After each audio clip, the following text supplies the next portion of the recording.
আসসালামু আলাইকুম। আজকে আমি তৈরি করব সিম আলুর ভর্তা। তো চলেন কি কি লাগে দেখাই। লবণ, শুকনো মরিচ, তারপরে নিয়েছি পেঁয়াজ কুচি, এই ধনিয়া পাতা কুচি, আর কিছুটা কাঁচামরিচ কুচি নিয়েছি। আর এখানে সিম আলু সেদ্ধ করে নিয়েছি, এটা একদম পানি শুকিয়ে সেদ্ধ করে নিয়েছি। তারপর এখানে আমি লবণ দিয়ে শুকনো মরিচগুলো খুব সুন্দরভাবে চটকে নিচ্ছি।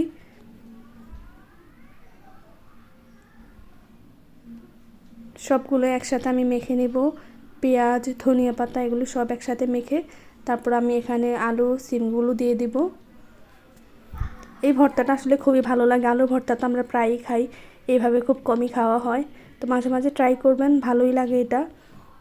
সাথে টমেটোও দেওয়া যায়, তবে আমি টমেটো ছাড়াই আমার কাছে এটা ভালো লাগে। এই যে আমি খুব সুন্দর করে এটা মেখে নিয়েছি সব একসাথে। এবার একটু সরিষার তেল দিলেই ভর্তা রেডি। এটা খুব সিম্পল আসলে আলু ভর্তার মতোই। এই তো হয়ে গেছে। গরম ভাতের সাথে ভর্তা ভালোই লাগে। সব সময় তো আর মাছ মাংস ভালো লাগে না, মাঝে মাঝে এভাবে ভর্তা করে খাবেন, মুখে টেস্ট আসবে।